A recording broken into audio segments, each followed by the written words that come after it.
എല്ലാവർക്കും നമസ്കാരം. നമുക്ക് കുറേ സന്തോഷങ്ങൾ ജീവിതത്തിലുണ്ട്. കുറേ വിഷമങ്ങളും ഉണ്ട്. പക്ഷേ നമ്മൾ അധികവും നമ്മുടെ സന്തോഷങ്ങൾ മറന്നു പോകുന്നു. എപ്പോഴോ നടന്ന ഒരു ചെറിയ വിഷമം തൊട്ട് വലിയ വിഷമങ്ങളും ദുഃഖങ്ങളും അതാണ് നമ്മളെപ്പോഴും ഹോണ്ട് ചെയ്തിരിക്കുന്നത്. ഏതൊക്കെയാണോ മറക്കേണ്ടത് അത് മറക്കുന്നില്ല.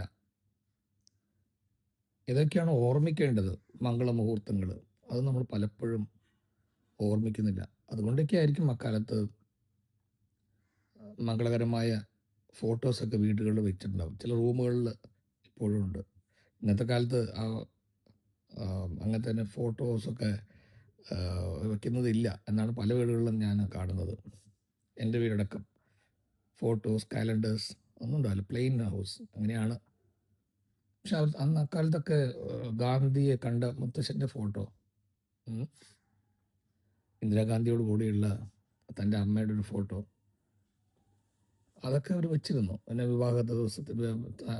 വിവാഹ ദിവസം എടുത്ത ഫോട്ടോസ് അങ്ങനെയൊക്കെ കാണാറുണ്ട്.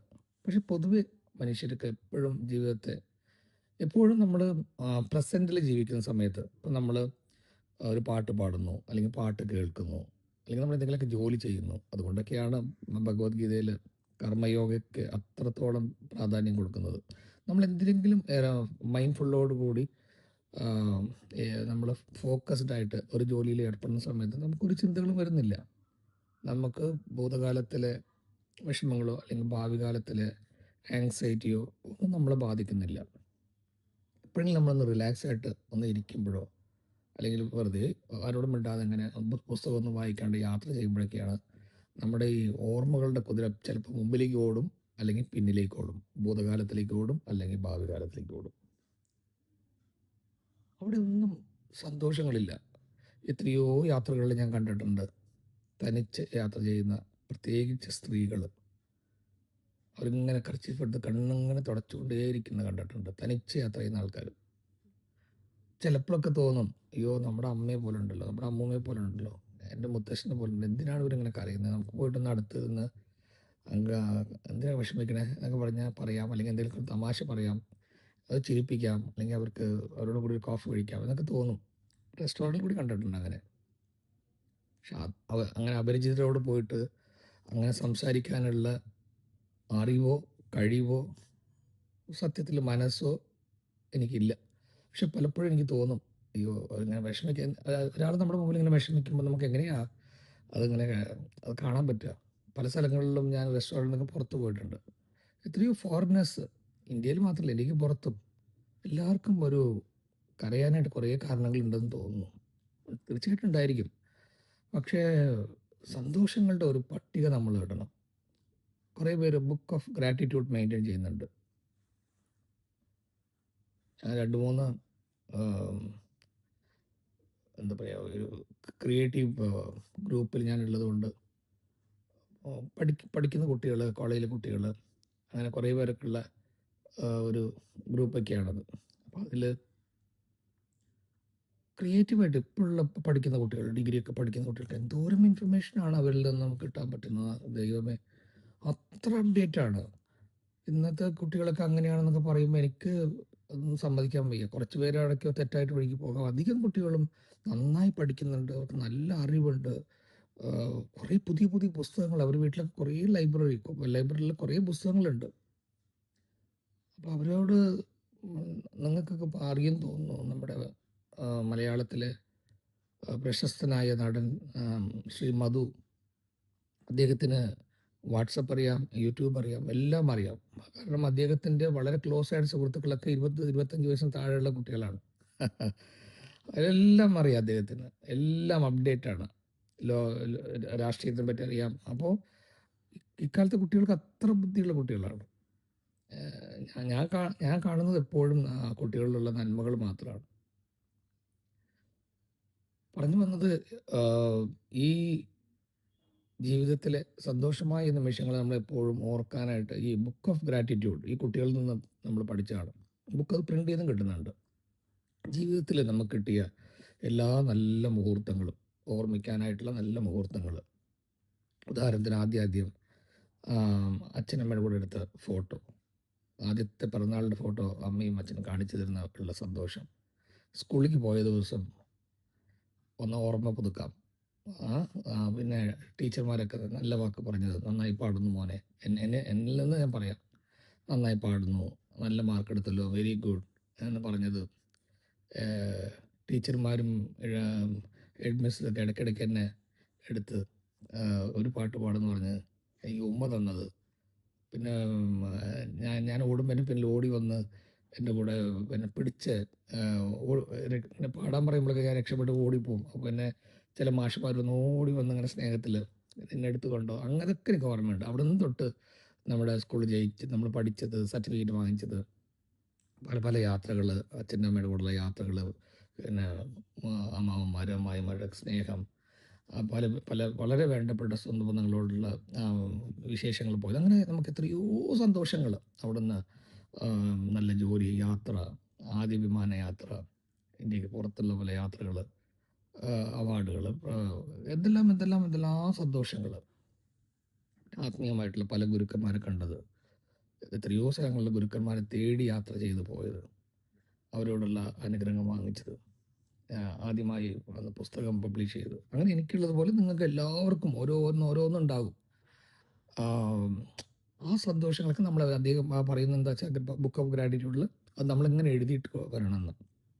അപ്പം നമുക്ക് എപ്പോഴെങ്കിലുമൊക്കെ ജീവിതം, പ്രത്യേകിച്ച് ഭാര്യ ഭർത്താക്കന്മാരെ പറ്റിയൊക്കെ കുറേ ജോക്സൊക്കെ വരുന്നത് എനിക്കത് ഇഷ്ടമല്ല. ദൈവം അനുഗ്രഹിച്ച് തരുന്നതാണ് ജീവിത പങ്കാളി. ആ ജീവിത പങ്കാളിയെ പറ്റി കളിയാക്കിയിട്ടുള്ള ജോക്സൊക്കെ വാസ്തവത്തിൽ അതിനെപ്പറ്റി റിസർച്ച് ചെയ്തപ്പോൾ അവർ പറയുന്നത്, ജീവിതത്തിന്, അതായത് ദാമ്പത്യ ജീവിതത്തിൽ വല്ലാതെ തോൽവി മാത്രം കണ്ട ആൾക്കാരുടെ ബുദ്ധിയിൽ നിന്ന് വരുന്നതാണെന്ന് പറയുന്നത്. ഈ ഭാര്യയെ കളിയാക്കുന്നത്, ഭർത്താവിനെ കളിയാക്കുന്നതൊക്കെ. ഒരാൾ ഭാര്യയെ പറ്റി കളിയാക്കുന്നതോ ഭാര്യ ഭർത്താവിനെ പറ്റി കളിയാക്കുന്നത് സ്വന്തം താൻ തന്നെ കളിയാക്കുന്നതിനേക്കാളും വിഡ്ഢിത്തമാണ്. അത് ദൈവം നിശ്ചയിച്ചു കൊടുക്കും. നമ്മുടെ ഹിന്ദു മതത്തിലൊക്കെ അഗ്നി സാക്ഷിയായിട്ടല്ലേ വിവാഹം കഴിക്കുന്നതൊക്കെ. അതുകൊണ്ട് ഒരിക്കലും, പിന്നെ അതിൽ ഞാൻ പറയാം, ഭർത്താക്കന്മാരില്ലാത്തവർ, ഭാര്യയില്ലാത്തവർ, ഭാര്യയില്ലാതെ തനിച്ച് കഷ്ടപ്പെട്ടവർ, ഭർത്താവില്ലാതെ കഷ്ടപ്പെടുന്നവർ, അവർക്കൊക്കെ അതിൻ്റെ വില അറിയുള്ളൂ. എൻ്റെ അമ്മ പറയുന്നത് വീണ്ടും ഞാൻ കോട്ടിയിട, കണ്ണുള്ളപ്പോൾ കണ്ണിൻ്റെ കാഴ്ച അറിയില്ല. വീണ്ടും കണ്ണ് കിട്ടിയവർക്കാണ് ആ കണ്ണിൻ്റെ വില നന്നായി അറിയുള്ളൂ. അപ്പോൾ അതുപോലെ ജീവിതത്തിൽ സന്തോഷമായ നിമിഷങ്ങൾ, ഇങ്ങനത്തെ ഭാര്യ ഭർത്താക്കന്മാരെ കളിയാക്കാവുന്ന ആ കാര്യങ്ങളൊക്കെ മാറ്റിയിട്ട് അവർ സ്നേഹത്തോടെയും ബഹുമാനത്തോടെയും കണ്ടിട്ടുള്ള, ആദ്യം പെണ്ണ് കാണാൻ പോയതായിക്കോട്ടെ, കല്യാണ ദിവസമായിക്കോട്ടെ, കുഞ്ഞ് ജനിച്ച ദിവസമായിക്കോട്ടെ, അമ്പലങ്ങളിൽ പോയത്, പിറന്നാളാഘോഷങ്ങൾ, വിവാഹദിന ആഘോഷങ്ങൾ, മാതാപിതാക്കളുടെ വിശേഷങ്ങൾ, അങ്ങനെ എല്ലാം ദുഃഖിച്ചിരുന്ന സമയത്ത് ഭാര്യയോ ഭർത്താവോ പരസ്പരം വന്ന് അതൊക്കെ ശരിയാകും എന്ന് പറഞ്ഞ് നല്ല വാക്ക് പറയുന്ന ദിവസങ്ങൾ, അങ്ങനെ എന്തെല്ലാം സന്തോഷങ്ങളായ ദിവസങ്ങൾ. ഇതെല്ലാം ഈ ബുക്ക് ഓഫ് ഗ്രാറ്റിറ്റ്യൂഡിൽ ഇതെല്ലാം അവർ അവിടെ എഴുതാൻ പറയുകയാണ്. അപ്പം നമ്മൾ ജീവിതത്തിനാകെ നമ്മൾ എന്തെങ്കിലുമൊക്കെ തളർന്നു പോകുന്ന ദിവസങ്ങൾ, മനസ്സ് ഉടഞ്ഞു പോകുന്ന ദിവസങ്ങൾ, ഇനി എന്താ ചെയ്യേണ്ടതെന്നുള്ള ചിന്ത വരുന്ന, വ്യാകുലതയിലുള്ള ആ നിമിഷങ്ങൾ, അതിനൊക്കെ തരണം ചെയ്യാനായിട്ട്, അതിജീവിക്കാനായിട്ട് നമുക്ക് ഇടയ്ക്കിടയ്ക്ക് ഈ ബുക്ക് ഓഫ് ഗ്രാറ്റിറ്റ്യൂഡ് നമ്മൾ നോക്കിയാൽ വളരെ നന്നായിരിക്കും. അത് നമ്മളെ സന്തോഷിപ്പിക്കും. ഇത്രയൊക്കെ സന്തോഷങ്ങൾ നമ്മൾ കടന്നു പോയതല്ലേ, ഇപ്പോഴുള്ള ഈ വിഷമം അതൊന്നുമല്ലല്ലോ, ഇത് മാറിക്കിട്ടും. വീണ്ടും ഈ ബുക്ക് ഓഫ് ഗ്രാറ്റിറ്റ്യൂഡിൽ എഴുതാനായിട്ട് നമ്മുടെ ജീവിതത്തിൽ ഇനിയും കുറേ നമുക്ക് ഓപ്പർച്യൂണിറ്റീസ് ദൈവം തമ്പുരാൻ തരും എന്നുള്ള ഒരു പ്രത്യാശ തീർച്ചയായിട്ടും ഈ ബുക്ക് ഓഫ് ഗ്രാറ്റിറ്റ്യൂഡ് നമുക്ക് തരുന്നതായിരിക്കും. ഇത് പറയുമ്പോൾ ചെറിയൊരു ഓർമ്മ ഞാൻ പറയട്ടെ. എൻ്റെ സ്കൂൾ കാലത്ത് ഈ ഹോളിഡേയ്സിനൊക്കെ അമ്മാമ്മമാർ വളരെ സ്നേഹത്തോടു കൂടി, ഞങ്ങളുടെ കുടുംബത്തൊക്കെ അമ്മാമ്മമാരെന്ന് പറഞ്ഞാൽ അച്ഛനും അമ്മയ്ക്കും എല്ലാം ഉള്ള സ്നേഹത്തിനേക്കാളൊക്കെ അധികം സ്നേഹവും അധികാരമുള്ളതാണ് ഞങ്ങളുടെ അമ്മാവന്മാരും ഞങ്ങളുടെ അമ്മായിമാരും. അപ്പോൾ എന്നെയും എൻ്റെ ചേച്ചിയെയും അവർ വീട്ടിലേക്ക് കൊണ്ടുപോകും. അവിടെയെന്ന് പറഞ്ഞാൽ ഞങ്ങൾക്ക് എല്ലാ സ്വാതന്ത്ര്യമാണ്. അമ്മാമ അത് വേണം, ഓക്കെ മോനെ, അമ്മാമ എവിടേക്ക് പോകണം, ശരി മോനെ പോവാം, അല്ലെങ്കിൽ ഡ്രൈവറുടെ കൂടെ പോയിട്ട് പോയി മോനെ. അങ്ങനെ അപ്പോൾ വളരെ ഫ്രീഡമാണ്. ഇവിടെ അമ്മയും അച്ഛനൊക്കെ വളരെ സ്ട്രിക്റ്റാണ്, അവിടെ കുറച്ച് ഒരു ഫ്രീഡമുണ്ട്. അപ്പോൾ വളരെ സന്തോഷമാണ് ആ ഹോളിഡേയ്സ് പറയുന്നത്. അപ്പോൾ ഞങ്ങൾ ക്രിക്കറ്റൊക്കെ കളിക്കുന്ന സമയത്ത് ഒരു പയ്യൻ വന്ന് ഒരു കല്ലെടുത്ത് എന്തിനോ എറിഞ്ഞതാണ്, അത് എൻ്റെ മേലെ കൊണ്ടു. അപ്പോൾ ചെറുതായിട്ട് ഒരു കറുത്ത പാട് വന്നു കണ്ണിൻ്റെ അവിടെ.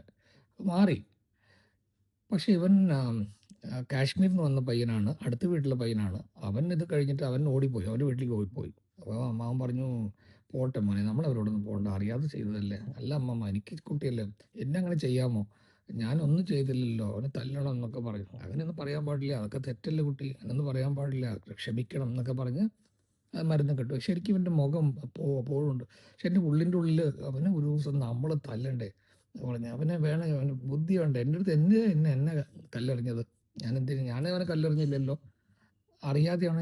അല്ല, അവൻ അറിയാതെ ചെയ്തതുപോലെ എനിക്ക് തോന്നുന്നില്ല, അവനെന്തോ തോന്നി എന്നെ പെട്ടെന്ന് അങ്ങനെ കല്ലെറിഞ്ഞു. അത് എൻ്റെ മനസ്സിൽ ഇങ്ങനെ ഉണ്ടായിരുന്നു. അത് തിരിച്ച് ഞാൻ പറയുന്നത്, നമ്മൾ മറക്കേണ്ടത് മറക്കുന്നില്ല, ഓർമ്മിക്കേണ്ടത് ഓർമ്മിക്കുന്നില്ല. എപ്പോഴും ഞാൻ ആ സ്കൂൾ കാലത്ത് എല്ലാ സമ്മറിലും പോകുന്ന ആ ഹോളിഡേയ്സൊക്കെ ഓർക്കുമ്പോഴൊക്കെ എനിക്ക് ആദ്യം ഇവൻ കല്ലെറിഞ്ഞവനെയാണ് കൊല്ലങ്ങളായിട്ട് എനിക്ക് ഓർമ്മ. കുറേ കൊല്ലങ്ങൾക്ക് ശേഷം ഞാനും എൻ്റെ വൈഫും പിന്നെ ഫാമിലിയിലെ 2 കുട്ടികളും എൻ്റെ വേറൊരു ദൂരത്തെ ഒരു അങ്കിളും എല്ലാം കൂടി ഞങ്ങൾ ട്രെയിനിൽ വരികയാണ്. ബാംഗ്ലൂരിൽ നിന്ന് ചെന്നൈക്ക് വരികയാണ്. അപ്പോൾ ഒരു ഫാമിലി ഇവിടെ വന്നിരിക്കുന്നുണ്ട്. അപ്പോൾ ഈ ആൾ തൻ്റെ ഭാര്യയും ഒരു മോളും ഉണ്ട്. ആ 3 പേരായിട്ടാണ് അവരടുത്തിരിക്കുന്നത്. അപ്പോൾ എന്തൊക്കെയോ സംസാരിക്കുന്നുണ്ട്. ഈ സ്ത്രീ എന്നെ ഇടയ്ക്കിടയ്ക്ക് നോക്കുന്നുണ്ട്. പെട്ടെന്ന് ഈ സ്ത്രീ എൻ്റെ അടുത്ത് വന്നിട്ട്, ക്ഷമിക്കണം കേട്ടോ എന്ന് പറഞ്ഞു. ഞാൻ പറഞ്ഞു, എന്തിനാണ് ക്ഷമിക്കുന്നത്, നിങ്ങൾ ആരാ മനസ്സിലായില്ലല്ലോ. അതായത് എൻ്റെ ഭർത്താവാണ്, നിങ്ങളെ പുള്ളിക്കാരനെ അറിയാം, നിങ്ങൾ 2-3 തമിഴിലെ TV ഇൻ്റർവ്യൂസിലൊക്കെ പുള്ളിക്കാരൻ കണ്ടിട്ടുണ്ട്. അപ്പോൾ പുള്ളിക്കാരൻ ഓടി വന്നു, പറഞ്ഞു, ഞാനിങ്ങനെ അതിന് ശേഷവും ഞാൻ ഹോളിഡേയ്സിനും വരാറുണ്ട് ബാംഗ്ലൂരിൽ, പക്ഷേ അടുത്ത് വരാറില്ല, ഞാൻ ദൂരത്ത് നിന്ന് കാണാറുണ്ട് എന്നൊക്കെ പറഞ്ഞ് ആരെ പറയും ഞാനാണ് ആ കല്ലെറിഞ്ഞത്. അപ്പോൾ എൻ്റെ ഹൃദയത്തിലെ കൊച്ചു മോൻ പറയാണ്, അവനൊന്നും തിരിച്ചു ഒരു തല്ല് കൊടുക്കായിരുന്നില്ലതാണ്. പക്ഷേ നമ്മളിപ്പോൾ വളർന്നു, നമ്മൾ സംസ്കാരം നമുക്ക് വന്നു, അല്ലെങ്കിൽ സംസ്കാരമുള്ളതുപോലെ നമ്മൾ അഭിനയിക്കുന്നു. അപ്പോൾ സാരമില്ല, അതിലെന്താ, അതൊക്കെ കുട്ടിക്കാലത്തല്ലേ എന്നൊക്കെ നമ്മൾ പറഞ്ഞു. അങ്ങനെ ഇരിക്കുന്ന സമയത്ത് എൻ്റെ കുടുംബക്കാരൊക്കെ ഞാനിങ്ങനെ പറഞ്ഞു, അവനാണ് എന്നൊക്കെ. അപ്പോൾ എൻ്റെ വീട്ടിലുള്ള ആൾക്കാർക്കൊക്കെ അറിയാമല്ലോ, ഓ ഇയാളാണോ എന്നൊക്കെ, അവരും അങ്ങനെ ചിരിച്ചുകൊണ്ടിരുന്നു. കുറച്ച് കഴിഞ്ഞപ്പോൾ അവൻ്റെ ഭാര്യ ഒരു ആപ്പിൾ കട്ട് ചെയ്തിട്ട്, 2-3 ആപ്പിൾ കട്ട് ചെയ്തിട്ട് ഞങ്ങൾക്ക് എല്ലാവർക്കും കൊണ്ടുവന്നു തന്നു. ആദ്യം എനിക്ക് കൊണ്ടുവന്ന് തന്നു. ഞാൻ പറഞ്ഞു, എന്തിനാ വേണ്ട, ഞാൻ ആഹാരം കഴിച്ചു. അല്ലല്ല, ഒന്ന് കഴിക്കുമോ. അപ്പോൾ ആപ്പിൾ ഞാൻ കഴിച്ചു. അപ്പോൾ കുറച്ച് നേരം കഴിഞ്ഞപ്പോൾ എനിക്ക് ഒരു ആപ്പിളോടൊന്നും വലിയ അഭിരുചി ഉണ്ടായിട്ടല്ല, പക്ഷെ ആ സ്നേഹത്തോടെ തന്നപ്പോൾ, ആ ഒരു ആപ്പിള് കഴിച്ചപ്പോൾ എനിക്ക് അവനോടുള്ള ദേഷ്യമൊക്കെ പെട്ടെന്ന് പോയ മാതിരിയായി. അത് കഴിഞ്ഞ് അവൻ എൻ്റെ അടുത്ത് വന്നിരിക്കാനായിട്ട് ഇങ്ങനെ ഒരു ശരീരഭാഷയിൽ എനിക്ക് മനസ്സിലായി. ഞാൻ പറഞ്ഞു, വാ അടുത്തിരിക്കുക പറഞ്ഞിട്ട് ഞങ്ങൾ ഒഫീഷ്യലായിട്ട് കാര്യങ്ങളൊക്കെ സംസാരിച്ചു. കുറച്ച് കഴിഞ്ഞപ്പോൾ എനിക്കെന്തോ ആ കൊച്ചു കുഞ്ഞിൻ്റെ 2-3 വയസ്സുള്ള കൊച്ചു കുഞ്ഞ് എന്നെ ഇങ്ങനെ നോക്കുകയാണ്. അപ്പോൾ ആ കുട്ടിയെ ഞാനൊന്ന് കൈ നീട്ടിയ ഉടനെ അങ്ങോട്ട് ഓടി വന്നു. അപ്പോൾ എൻ്റെയും എൻ്റെ ഫ്രണ്ടിൻ്റെയും നടുവിൽ ആ കുട്ടിയെ ഇരുത്തിയിട്ട് ആ കുട്ടി എന്നെ ഇങ്ങനെ നോക്കുകയാണ്. അപ്പോൾ ഞാൻ എനിക്ക് തന്ന ആപ്പിളിൻ്റെ പീസസൊക്കെ ആ കുട്ടിക്ക് ഞാനിങ്ങനെ, കുറച്ച് കഴിഞ്ഞപ്പോൾ ആ കുട്ടിയെ എടുത്ത് ഞാൻ മടിയിൽ വെച്ചു. കുറച്ച് കഴിഞ്ഞപ്പോൾ ആ കുട്ടി എൻ്റെ കഴുത്ത് പിടിച്ച് ഒരു ഉമ്മ തന്നു. ഞാൻ ആ കുട്ടിക്ക് ഉമ്മ കൊടുത്തു. എന്തുകൊണ്ടോ ആ കുട്ടിയോട്, കുഞ്ഞിനോട് വളരെ എൻ്റെ ഹൃദയം മുഴുവൻ നിറഞ്ഞു. കുട്ടി ഫോട്ടോസ് കൂടി ഉണ്ട്, ആ കുട്ടിയോട് കൂടി ഞാൻ എടുത്ത ഫോട്ടോ. നമുക്ക് ഒരു പീസ് ആപ്പിളിൽ എത്രയോ കൊല്ലങ്ങളായിട്ടുള്ള കുട്ടിക്കാലത്തുണ്ടായിരുന്ന ആ വിഷമോ അല്ലെങ്കിൽ ദേഷ്യമോ അതൊക്കെ ഒന്നും ഇല്ലാതായി പോവുകയാണ്. ആ കുഞ്ഞ് എൻ്റെ കുഞ്ഞിനെ പോലെ, എൻ്റെ സഹോദരൻ്റെ കുട്ടിയെ പോലെ, എൻ്റെ കുടുംബത്തിലെ കുഞ്ഞിനെ പോലെ സ്നേഹിക്കാനായിട്ടുള്ള മനസ്സ് അത് എവിടെ നിന്നാണ് വന്നത്. അപ്പോൾ അതുകൊണ്ടൊക്കെയാണ് ഞാൻ ചെറുപ്പത്തിൽ എൻ്റെ അമ്മാമ്മനോട് ചോദിച്ചു. അമ്മാമ്മൻ പറഞ്ഞു, ഒരു ദുഃഖ വീട്ടിലേക്ക് പോകണം, വരണോ. അങ്ങനെ വെച്ചാൽ എന്താണ് അമ്മാമ്മ, മരിച്ചു കഴിഞ്ഞ മോനെ ഒരു ദുഃഖം 16 ദിവസത്തേക്ക് ആചരിക്കും, അപ്പം നമുക്ക് അവിടെ പോയിട്ട് വിഷമിക്കേണ്ട പറഞ്ഞിട്ട് വരണം. ശരി അമ്മാമ്മ. പോയി. അവിടെ പോയപ്പോൾ അവർ ചായ, ഉപ്മാവ് എന്തൊക്കെയോ തരുന്നു. നാട്ടിലാണത്. അപ്പം നമ്മൾ, എന്തിനാണ് അമ്മമ്മ ദുഃഖ വീട്ടിൽ പോയി ചായ എന്നൊക്കെ കൊടുക്കും, നമ്മൾ പോയി കഴിക്കണം. അപ്പോൾ എനിക്കതൊന്നും മനസ്സിലായില്ല. ഈ സംഭവം കണ്ടതിന് ശേഷം പിന്നെ മെല്ലെ മെല്ലെ എനിക്ക് മനസ്സിലായത്, ഒരു ദുഃഖ വീട്ടിലേക്ക് പോകുമ്പോൾ കൂടി നമുക്ക് നമ്മളെ സമാധാനിപ്പിക്കാൻ വരുന്ന ആൾക്കാർ, അവർ വെറും വയറ്റിൽ പോകരുത്, അവരെ ഒന്നും കൊടുക്കാതെ അയക്കരുത് എന്നുള്ളൊരു സംസ്കാരം നമ്മുടെ ഭൂമിയിലുണ്ടല്ലോ. മറ്റുള്ള രാജ്യങ്ങളുണ്ടോ എന്ന് എനിക്കറിയില്ല. തമിഴ്നാട് സംബന്ധിച്ച് ഒരു വീട്ടിലേക്ക് ഒരാൾ വന്നു കഴിഞ്ഞാൽ വെള്ളം വേണോ എന്ന് ചോദിക്കില്ല. കേരളത്തിൽ ചില സ്ഥലങ്ങളിൽ ഞാൻ അങ്ങനെ കണ്ടിട്ടുണ്ട്. വെള്ളം വേണോ എന്ന് ചോദിക്കും. ചായ കുടിക്കണോ? ചായയാണോ കാപ്പിയാണോ എന്നൊക്കെ ചോദിക്കും. ഞാൻ തമിഴ്നാട്ടിൽ ജനിച്ച് വളർന്ന് ഇതുവരെ ജീവിക്കുന്ന ഒരാളാണ്. പ്രത്യേകിച്ച് ഗ്രാമങ്ങളിൽ നമ്മൾ പോയ ഉടനെ അവർ വെള്ളം തരുന്നത് തന്നെ അത്ര ബഹുമാനത്തോടു കൂടിയാണ്. ഒരു കയ്യിൽ വെള്ളം കൊണ്ടുവന്ന് മറ്റേ കൈ ഇടത്തെ കൈ വലത്തെ കയ്യിൽ ഇങ്ങനെ പിടിച്ചിട്ട് കുനിഞ്ഞ് വളരെ താഴ്മയോടെ അവിടുത്തെ അമ്മമാരും അമ്മമ്മമാരും ആരായാലും വെള്ളം തരുന്നത് തന്നെ അത്ര വിനയമായിട്ടായിരിക്കും. ബ്രാഹ്മണ വീടുകളിലൊക്കെ കുറച്ച് തുളസി ഇട്ട് തരും വെള്ളി ഗ്ലാസ്സിൽ. തീർത്ഥം എന്ന് പറയും, വെള്ളം കൂടി എന്ന് പറയില്ല, വെള്ളം എന്ന് കൂടി പറയില്ല.